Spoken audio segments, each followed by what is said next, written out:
The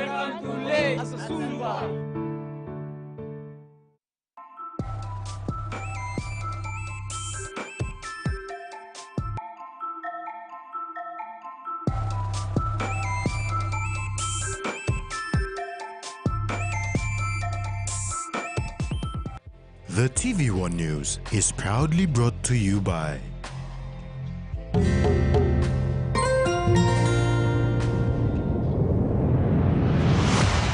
BSP, our bank, our people.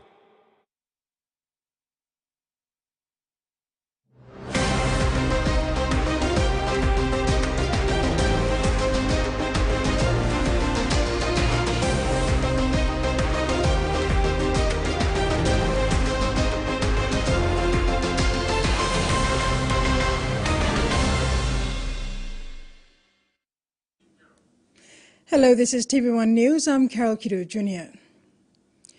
Morobe Governor Luther Wenge has made a commitment to address the chronic shortage of medicine during the second provincial governors' conference this week. Wenge made the undertaking when receiving a petition from concerned lay residents at Tutumang House on Monday afternoon. Concerned lay residents have started a group called Nogat Marasin Campaign to push provincial and national leaders to address the chronic shortage of medical drugs in hospitals and health centers. On Monday, the group organized a meeting with Morobe Governor Luther Wenge, where they presented their petition expressing deep concern regarding the absence of medicines in government-operated hospitals, both within Morobe province and across the nation. The group, which consists of journalists, health workers, advocates and other professionals in lay, believe that the people's right to access basic health services is obstructed by administrative policies and procedures. Speaking on behalf of the group, Sion Bingmalu said they have witnessed their loved ones being discharged from hospitals with prescriptions to purchase medicines from private pharmacies, which they cannot afford. He stressed on a review of the procurement process. The group further called on the provincial government to urgently address the medicine shortage in Morobe within 7 days, and also increase the healthcare budget allocation from 500 million kina to 800 million kina. When receiving the petition, Governor Wenge thanked the lay residents for taking the initiative to fight for everyone in the province and said he will raise this issue during the second provincial governors' conference this week. The Nogat Marasin campaign has stressed that the current state of healthcare in Morobe and Papua New Guinea demands immediate attention and action. Hence, the provincial government has been given 7 days to make progressive steps towards addressing this long-standing issue before the group considers another plan of action. Kamila Guare, TVWAN News, Lay. The Independent Consumer and Competition Commission, or ICCC, is calling on business houses to reduce food prices on major food commodities to reflect the recent reduction of cost globally. ICCC Commissioner Paulus Ain said much of what has happened globally has subsided and prices are expected to decrease throughout the year. That is why selected food retail businesses must now comply with the directives and reduce their food prices. The Independent Consumer and Competition Commission, or ICCC, called for reduced prices comes following the release of the Food and Agriculture Organization's Food Price Index that reported a general decrease in the combined prices of major food commodities. ICCC has warned business houses to implement these global cost savings. The reduction globally was realized from an increased production of wheat, cooking oil and dairy products, and also a reduction on international freight cost. ICCC Commissioner Paulus Ain said despite knowing that there is a cost savings on these products globally resulted in the reduction on the prices of these goods. Business houses in PNG have not complied with the changes and the prices of these are still high in most shops in the country. What we have noted throughout this period is that Most of the shops in the country have not passed on some of the cost savings that we are seeing from global prices and Food and Agriculture Organization. So much of what is happened globally has now subsided and prices are gradually coming down. And this should now be passed on to the consumers.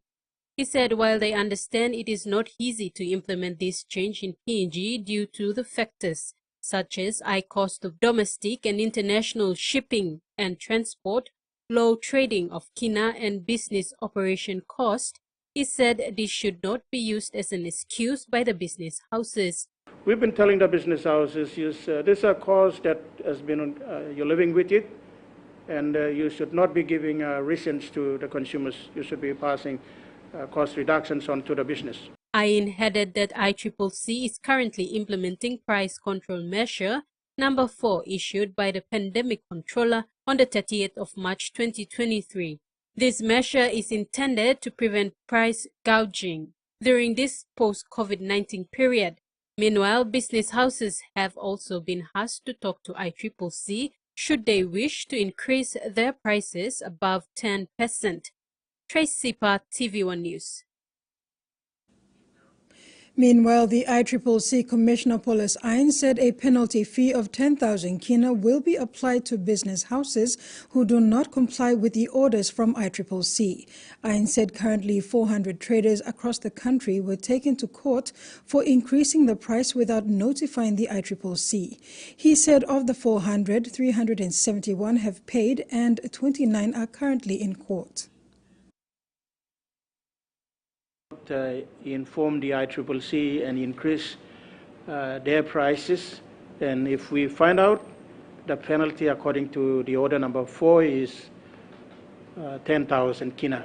Currently, and then we went through those normal court process, others have eventually paid, and today as we speak we have 29 in various provinces throughout the country, so our lawyers have been in court.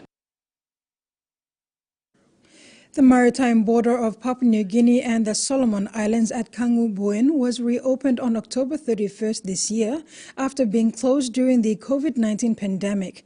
The reopening is a significant development for traditional inhabitants on both sides, as it will enable cross-border movement and help them resume their normal lives. The event was attended by key officials, including Chief Migration Officer Stanis Hulaau, and reflects the commitment of both governments to cooperate on migration and border security with a focus on preparing for the South Pacific Games. The people of Lagaip Enga province are protesting against the decision of the Electoral Commission to move the Lagaip Open counting from Wabek to Goroka in Eastern Highlands province.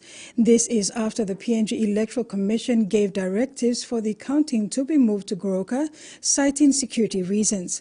The new electorate concluded its one-day peaceful polling on the 31st of October, where 70 boxes were retrieved and brought to the Wabek police station for safekeeping, awaiting counting.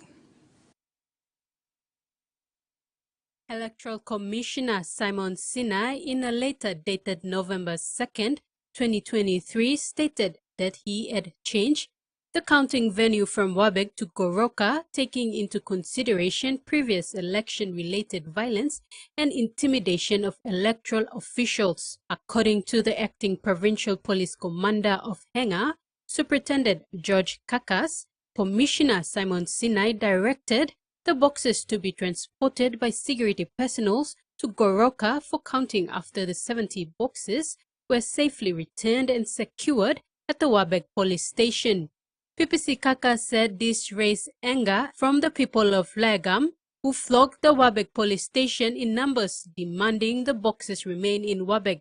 Kaka said it was a slap in the face after peaceful polling, only to be told through a letter by the commissioner for the change of counting venue.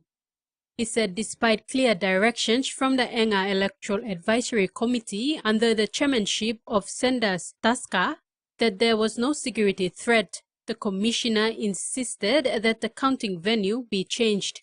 Supporters of candidates remain adamant that counting remains in Wabek and will not buy into the commissioner's directive to change the venue. Kaka said police talked to the supporters to conduct themselves in an orderly and peaceful manner, awaiting the response from the commissioner. Trace Sipa, TV1 News. A new sewage system called biodigestion was installed recently in the Mission Aviation Fellowship Papua New Guinea compound in Kagamuga, Mount Hagen. According to MAF, the system is not well known in the area and could possibly be the first in PNG. The biodigestion technology was imported from Europe. 3 new biodigestion systems were installed. The systems allow sewage to rot within 3 aeration stages and pass it along, allowing for easier discharge of settlement and, more importantly, water. You're watching TV1 News. Newmont takes over Newcrest and horticulture promoted at Lay Show. Those stories after these messages.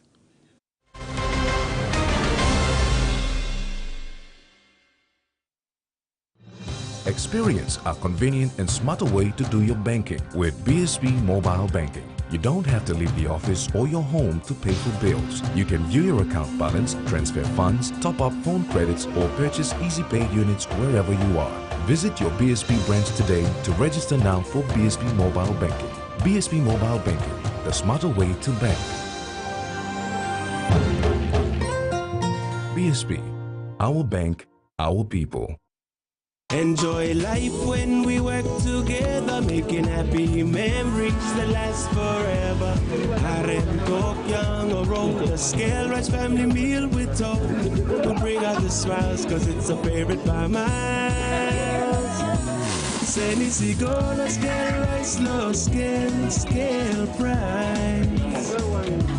Senisi gola scale, rice low scale, scale price. But you like him? All Mama Flame is not all Sam. Me sabe you sim flame flower long one him. Me sabe me Kim Kai Kai belong family belong me. You go more yet. Man belong me sabe like him flower balls belong me what them kawa war na spring aniya. All pikinini belong me sabe like him to mas pineapple donut me sabe walk him lo house. Me make kumu mix him on them kale na karama pim long flower. Tasty hash browns. Time is scaling one time wala pela Kai Kai. Me sabe kissing more Kai Kai long all get a toya me tromoy one time flame flower. You enough making more one time flame flower. A true champion is measured by their courage, their determination, and their passion to never give up and to always keep trying. With a delicious Milo in milk taste and added nutrients, Milo in milk is a great way to fuel our little champions with nourishing energy every day. Because true champions give it their all. Milo, PNG and Mia. Find PNG made. Quick favorite meal for the day does feel good. Snacks noodles is my choice for a simple meal. It is easy to prepare and fast to cook. And with a touch of flavor and ingredients, quality noodles that can be cooked and enjoyed in many different ways. You see, my whole family loves it. It's made here in PNG and comes in different pack sizes. Snacks noodles, tastier by you like it more. Get ready for a mouth-watering dive into the wild with Mike Robinson. Look at that! Good job. Ow! It's the ultimate catch and cook. I have noticed that you have not gutted it. I tend not to gut it. There's so much flavour. That's stunning, to be fair. You know, we're enacting what our ancestors did. It's in our DNA to do this. Fishing the Wild. Streaming now on Outdoor.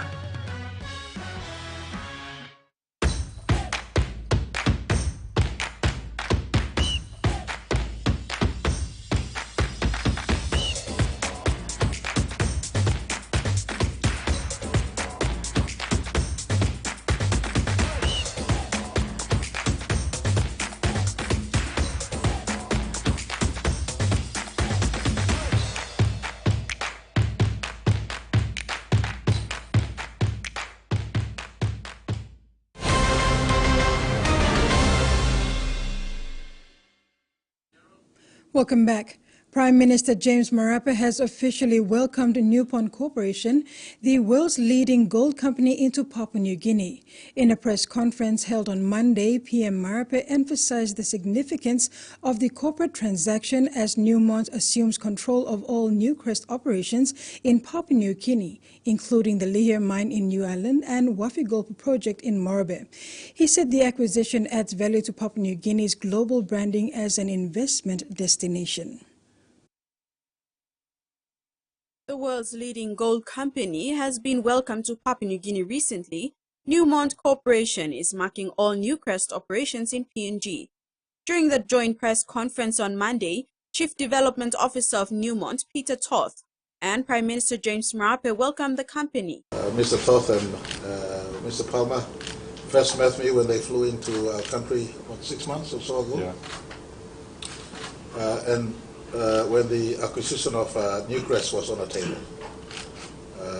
And so we just heard from Mr. Toth that with the transaction complete, it is now no longer Newcrest in Lihir and Newcrest interest in Wafi-Golpu. It is now Newmont. They've restructured. That's the way corporate world operates and exists. Marape expressed gratitude to Newmont's Chief Executive Officer Tom Palmer, Chief Development Officer Peter Toth, and the Newmont executive team for their faith in PNG. The Prime Minister further highlighted the fact that both Newmont and Barrick, the world's second-largest gold company, are now opening in PNG and reinforcing the country's appeal as a favorable investment destination for mining. In any case, the PNG business is not affected. In fact, this adds value to our PNG interests. We have a keen interest in what's happening in Lihir. We want Lihir to be ongoing, productions in Lihir to be maintained, return on investment, not just to Newmont now, but to the economy, to our country, and wherever we can collect from must be collected. And so Lihir will be still ongoing. More importantly for me, under my watch, our transition into just a project concept stage to a project developed stage in as far as Wafi-Golpu is concerned. Newmont now brings into the table their own characteristics, their own presence in our country. Additionally, the Prime Minister, Marape, shared that the significance of this corporate transaction as Newmont assumes control of all Newcrest operations in Papua New Guinea, including the Lihir mine in New Ireland and the Wafi-Golpu project in Morobe. Additionally, the Prime Minister announced an agreement for Newmont to conduct an initial public offering on the Port Moresby Stock Exchange, allowing the PNG public to purchase shares of stock to the value of 100 million kina. Jasmine Irujak, TVWAN News. Police in Madang will soon be housed in a new barracks thanks to the government for a funding of 10 million kina for this project.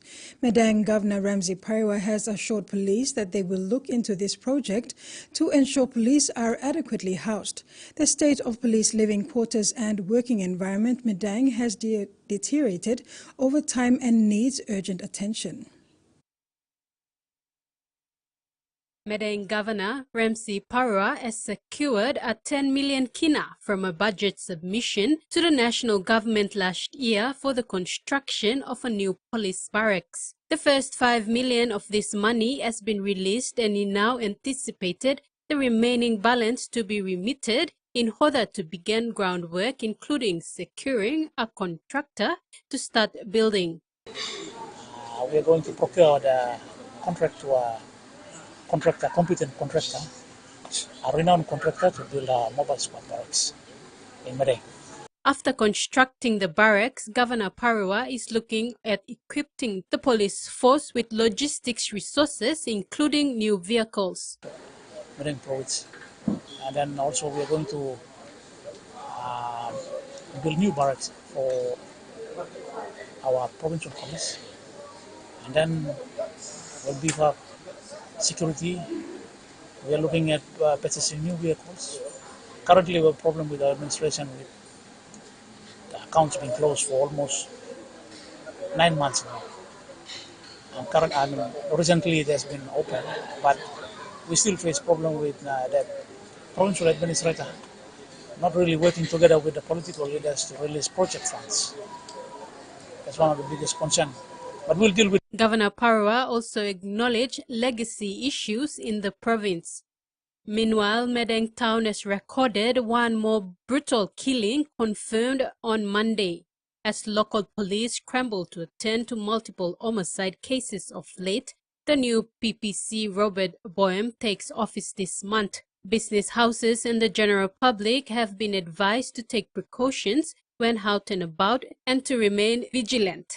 Tracy Sipa, TVWAN News.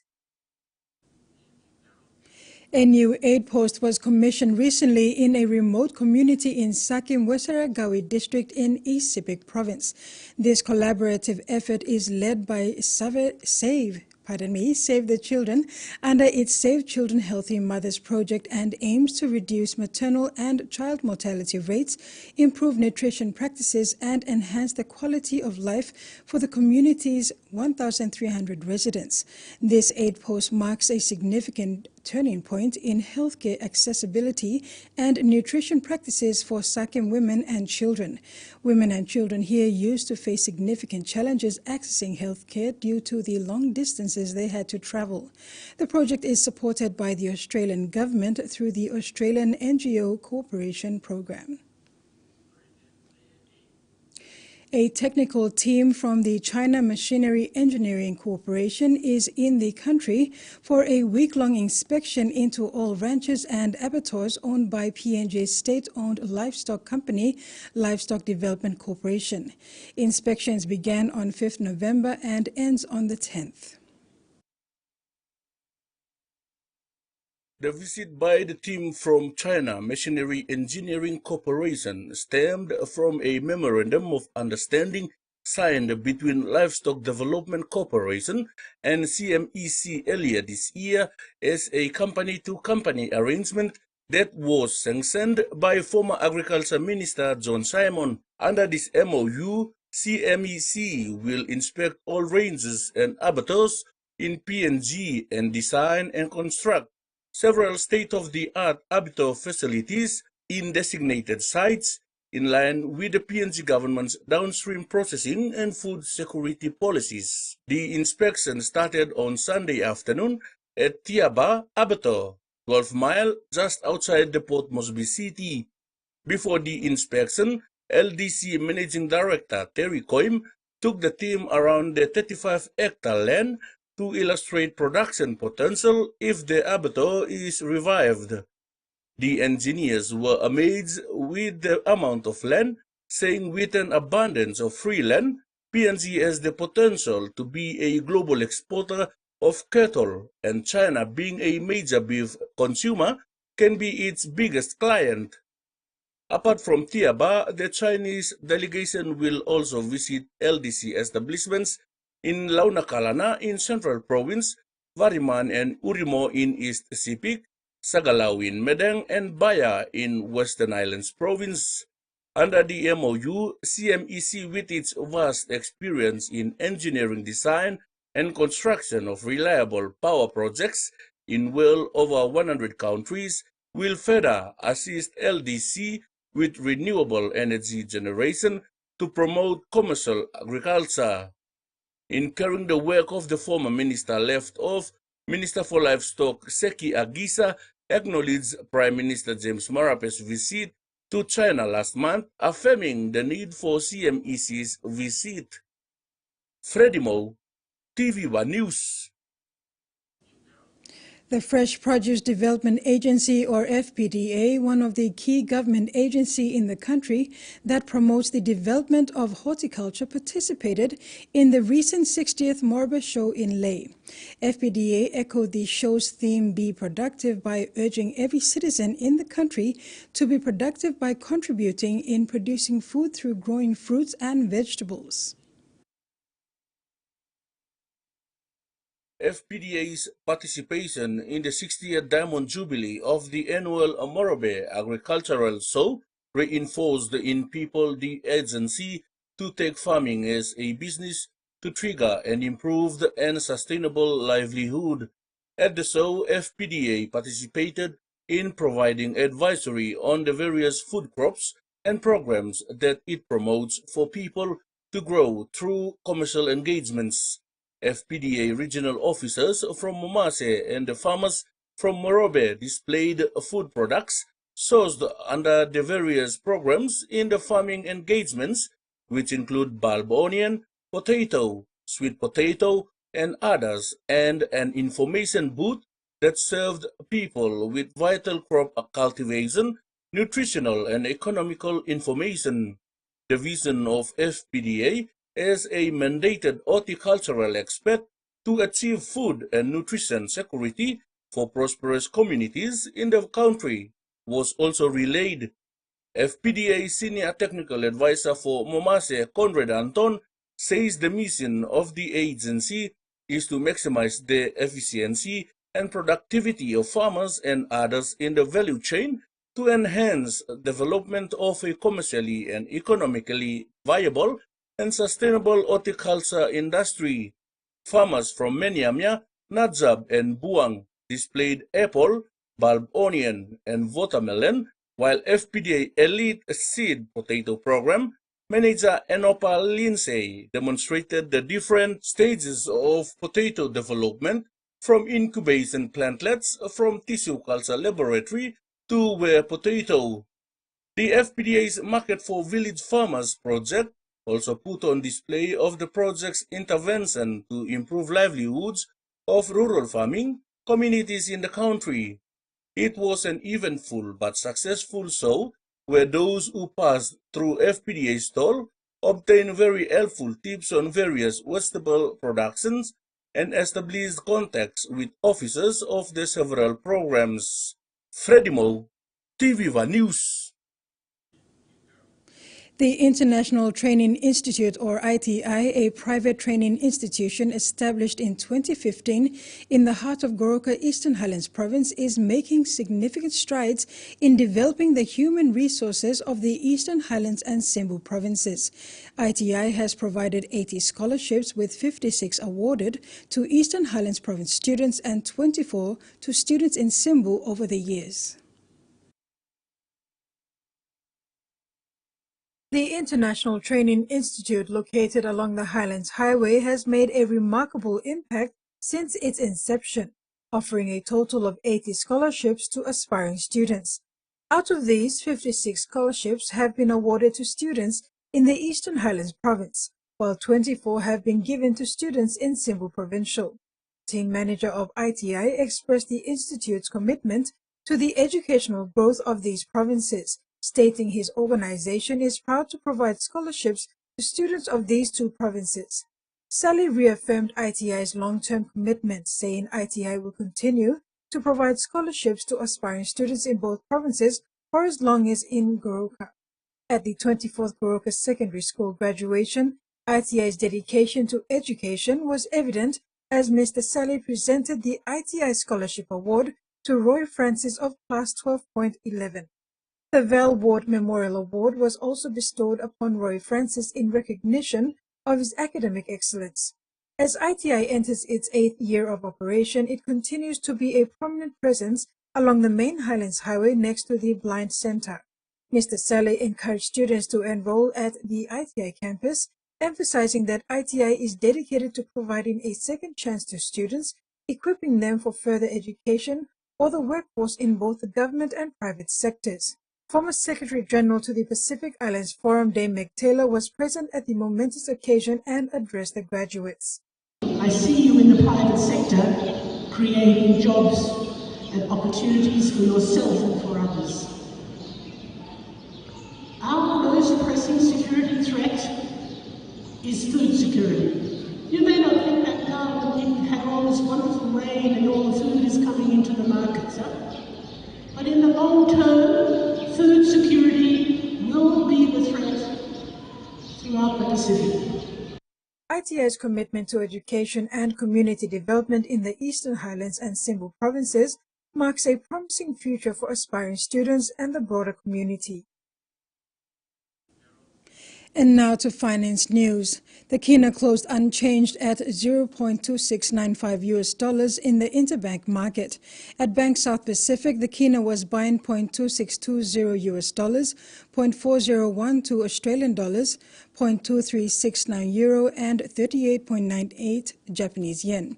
Looking at commodity prices at New York close, coffee, cocoa, copra, palm oil, crude oil and copper closed higher, while gold closed lower. And on the stock market, the Dow Jones closed higher, ASX closed lower, and all ordinaries also closed lower. TV1 News continues after the break with news abroad. Stay with us.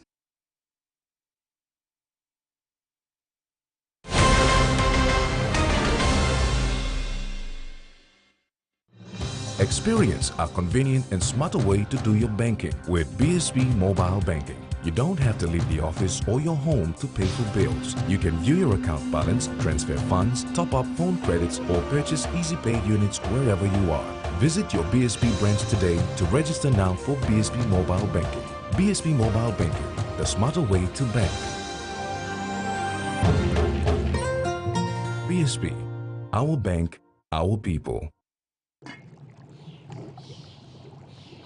Hiya, Mama. You wait time, but me add him special flavor. Put in more flavor, put in more taste. Magic kakaru, get up and big smile on face. Time for give chicken a great fumu too. Sip, sip, the moo, yes, magic on you. Magic, the taste PNG loves. Hey, you want to talk? Want to win one of 4 Costa buses? Simply collect 6 SP Lager Red promo caps and enter the draw at a participating store near you. There are heaps of other great prizes to win too, like SP Hunters jerseys and other awesome SP Lager gifts. So enter the draw today for a chance to win. There's a bus to be won in Islands, Southern, Momase, and in New Guinea Islands. SP Lager, Bungi Mumi! Ton, ton, ton, ton, hino, ton, ton. Nihimomo. If you can't stop thinking about the Hino range of trucks, then you better drive one today. Hino. Ton, ton. Get ready for more! Digicell's new Big Plus Supersized Data Plans. Now with more options, more plans, and more time. Choose from our daily plans, now valid for 24 hours, weekly plans, or even a monthly plan from our suite of Big Plus Supersized Data Plans. All with more data and starting from as low as 1 kina. Yes, you heard right. What's up, Asol? Yes, yeah! Only Digicell's Big Plus Supersized Data Plans gives you more. Activate today on My Digicell app or dial *675# only with Digicell. Never miss a moment. Instant breaking and local news delivered direct to you. Read anytime from anywhere. Download the Loop PNG News app today. Available now on Google Play Store and the App Store. Hello, WWE Universe. This is WWE superstar Shayna Baszler, the Queen of Spades. I'm here to set it all on fire. Watch WWE on Digicell TV. They travel by land, by water, and by air. For hours, or even days, facing the most extreme conditions imaginable. To these students, it's more than just a walk to school. It's a test of survival. And they do it every single day. The most dangerous ways to school, streaming now on Outdoor.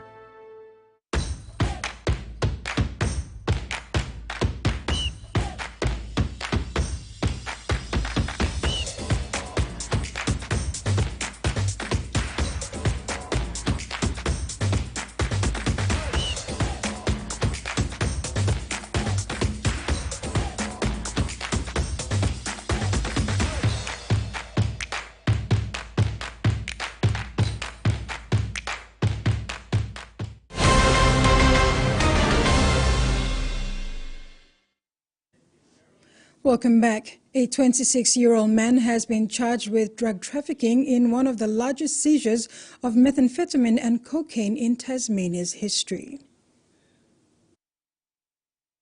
On Friday, a 26-year-old man from Queensland was intercepted coming off the Spirit of Tasmania in Devonport.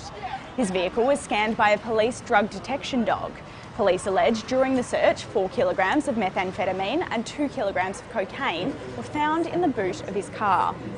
What this equates to is in excess of 42,000 street deals of methamphetamine and over 2,300 street deals of cocaine. Who will face court later today.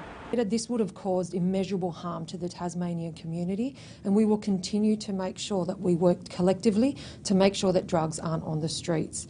There's no safe dosage for methamphetamine or cocaine. Tasmania Police says the investigation into this matter is still ongoing and hasn't ruled out making further arrests. They say this should serve as a warning that anyone attempting to traffic drugs into Tasmania will be caught. 4 Pacific leaders will not be attending this year's 52 Pacific Islands Forum Leaders meeting, which officially opens this evening in Rarotonga, Cook Islands. The 4 leaders are James Marape of Papua New Guinea, Manasseh Sogavare of Solomon Islands, Charlotte Salwai of Vanuatu, and New Zealand Prime Minister-elect Christopher Luxon, but have been represented by their deputies and senior government ministers. Prime Ministers of Fiji, Samoa, Nauru, Marshall Islands, Federated States of Micronesia and Kiribati arrived in Rarotonga last night on a Fiji Airways special flight from Nadi. Australian Prime Minister Anthony Albanese will travel to Cook Islands for the meeting later in the week. This gathering is a unique opportunity for leaders to address pressing issues and challenges facing Blue Pacific continent and foster collaboration and cooperation in the pursuit of shared goals. As bushfires flare up across Queensland, anxiety is growing among scenic rim communities devastated by the Black Summer bushfires. Tucking in before trucking out.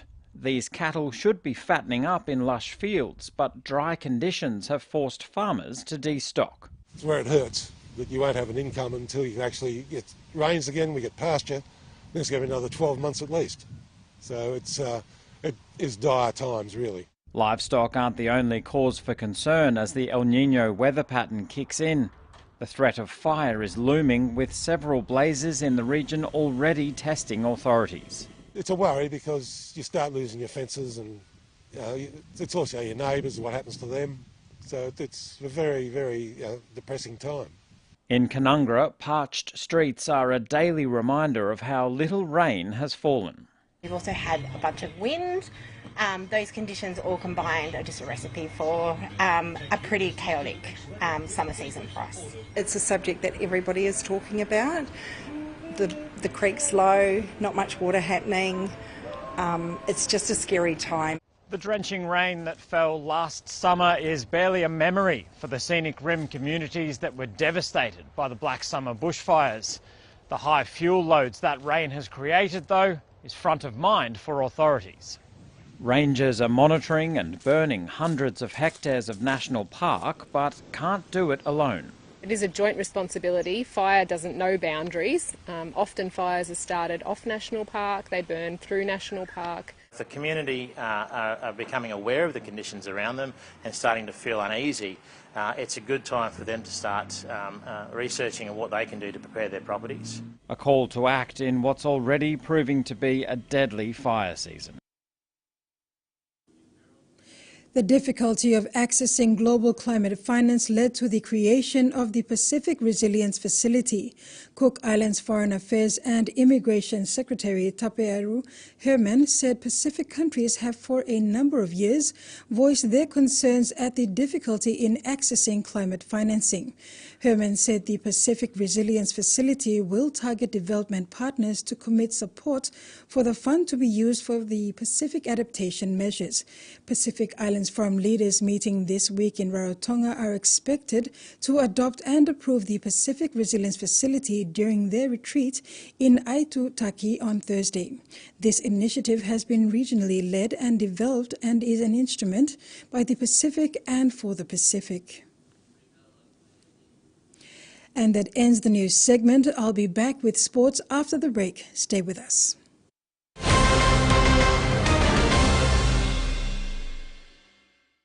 cash around used to be an everyday nightmare. So much trouble, so much danger. Now, this worry is over thanks to Cellmoney. It's safe and quick. I simply visit the Cellmoney agent down the street to load my money into my Cellmoney wallet and send money to my family and friends. And best of all, it's free. These days, I don't have to join long queues, but use my Cellmoney to send money to my mother, who also uses Cellmoney. She gets an alert to let her know when the money is in. Saves time and makes it easier to send money without any fees, anytime, anywhere. With my Cellmoney wallet, I can easily buy my EasyPay without a hassle. Cellmoney, do it all with Cellmoney.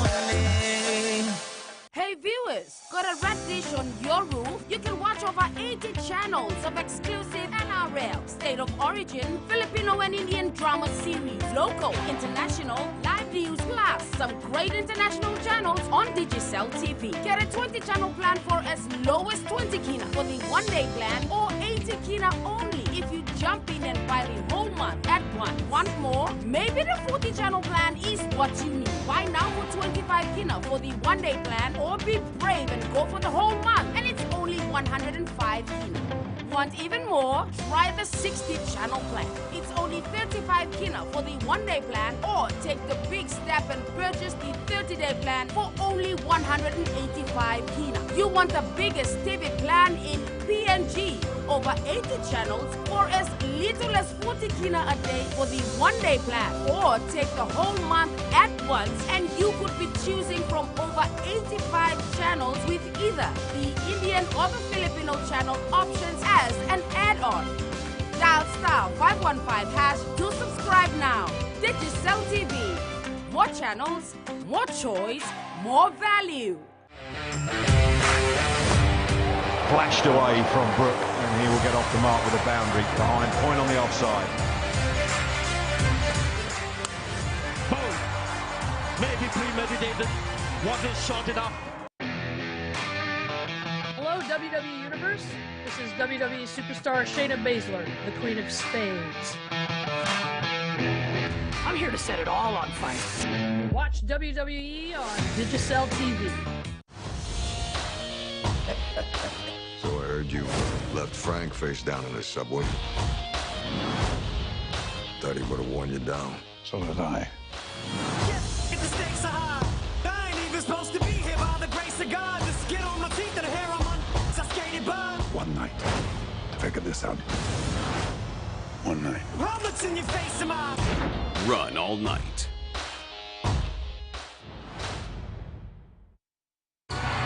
Boxing's brightest stars shine on one knockout night. He is down! The Mexican monster, undefeated superstar David Benavidez. Benavidez unloading! What more do you want? Defends his title against undefeated Demetrius Andrade. Andrade explodes! And Jermall Charlo returns to take on Jose Benavidez Jr.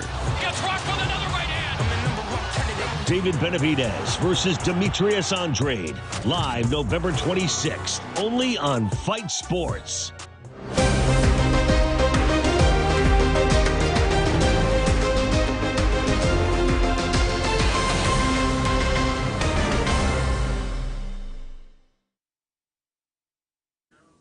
Welcome back. In sports, the total cash prize for this year's annual AGMAC Rugby League Nines tournament has gone up to 55,000 kina for the men's competition. Tournament director and founder Bradley Simon said considering the high cost of travel for teams coming in from outside of WIWAC, the committee has decided to increase the prizes for the first, second, third and fourth place categories.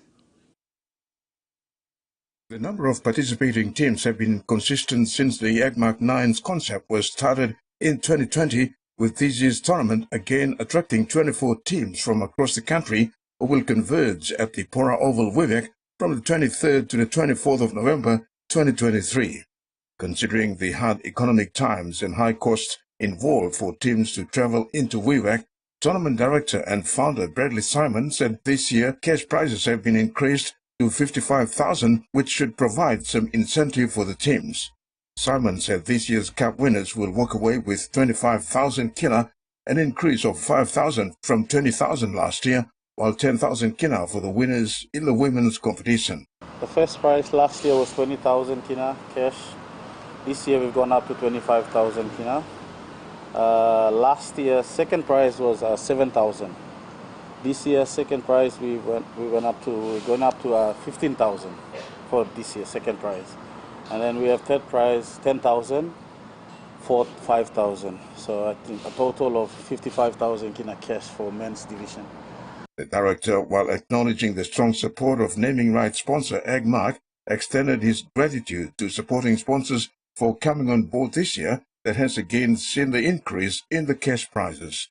He also thanked the teams once again for their sacrifices coming all the way to Wewak, not only to play for the cash prizes, but more so to help promote and develop the game in that part of the region. Like most of the teams that travel in, they know they spend a lot more money than the money that they get from the cash prize. And it's the partnership that we have with the clubs and with their sponsors of trying to help the Greater Sepik develop rugby league in Greater Sepik. So that's one of the things that we've been grateful of clubs that have been traveling from outside. It's not easy to get 100 kina, 200 kina, and especially most big teams you have to fly by air, and it costs around 10 to 15,000 return tickets. So. Apart from the 24 men's teams confirmed, there's also a steady interest from the women's game, with 10 teams expected to participate, mainly from Wewak and Maprik. We hope to get the 10 teams involved, and the cash prizes for women's team is 10,000, which is the winning team, and then we'll have the second with the 5,000 coming second runner-up. So there's a lot of money involved in there as well. We hope to get a lot of Sepik ladies and a lot of Sepik teams involved.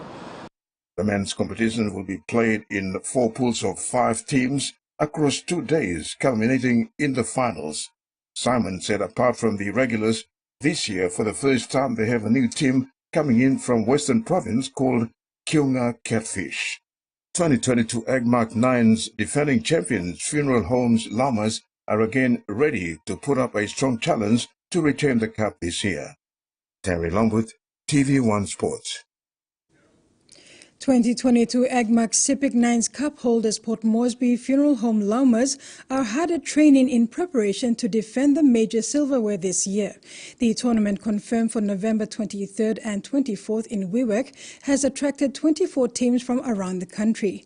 Llamas have been part of the Sepik Nines Challenge since its inception in 2020 and recorded their first win last year after defeating another Port Moresby team, Sharks of Tatana, in the grand final hosted for the first time in Maprik. Senior player and survivor from last year's grand final Premier side, David Gillespie, said this year they have a new look side comprising mostly young boys who are ready to step up.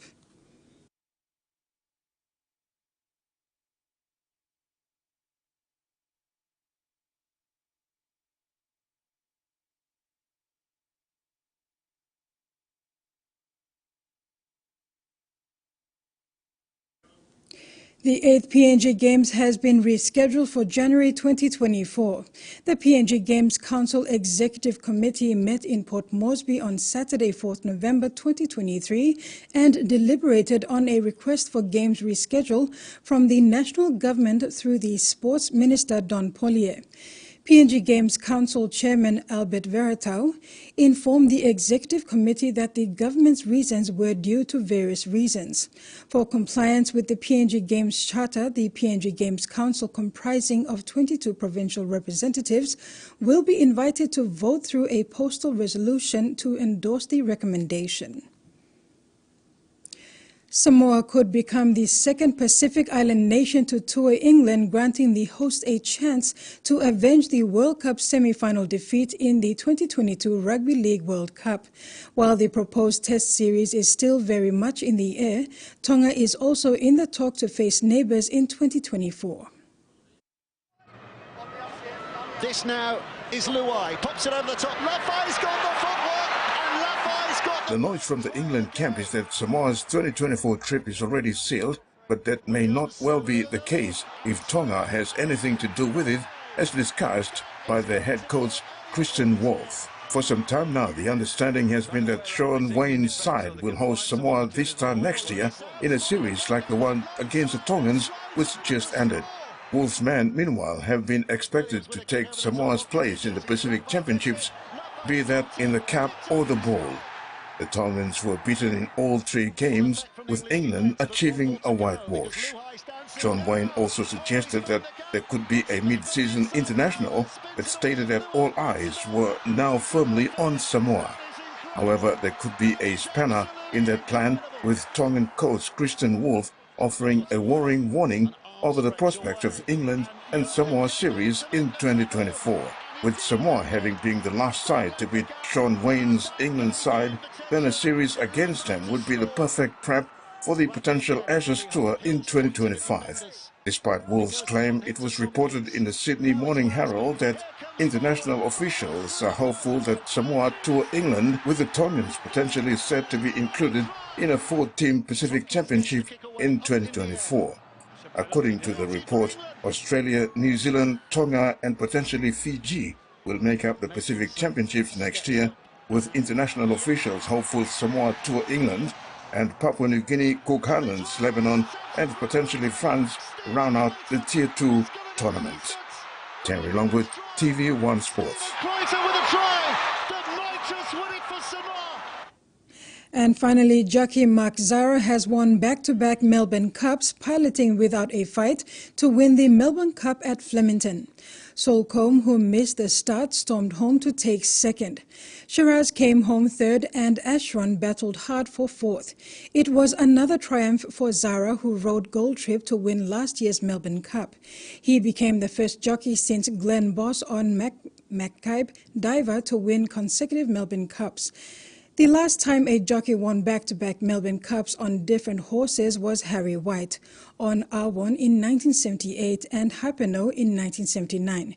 Without a Fight becomes the first horse since 2001 to win the Melbourne and Caulfield Cups in the same year.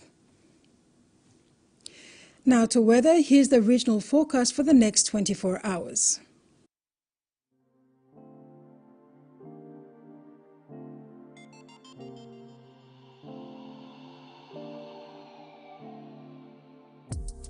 Southern region, isolated showers with thunderstorms with areas of rain drizzles.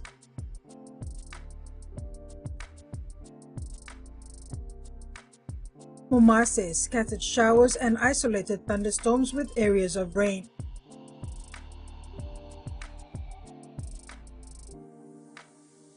New Guinea Islands, scattered showers and thunderstorms with areas of rain.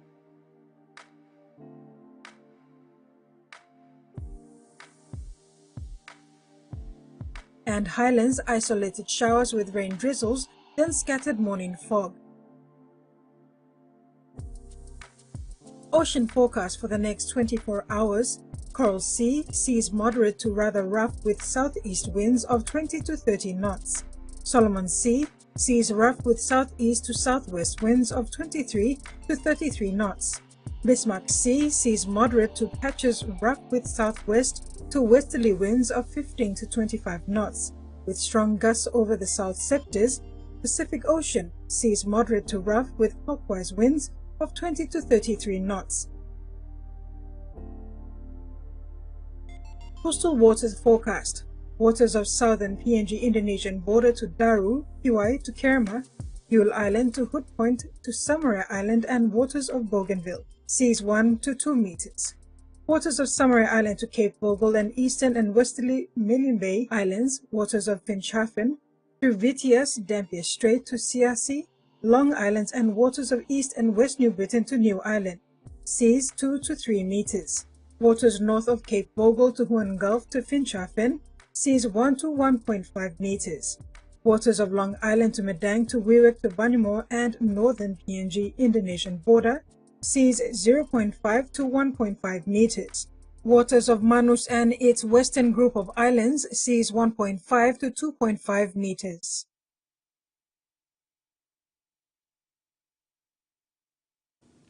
And that wraps up the news tonight. Have a pleasant evening. Good night.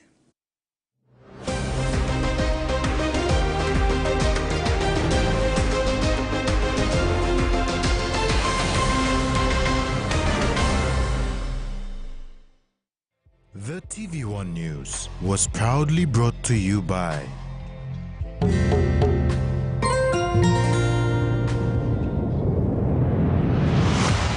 BSP, our bank, our people.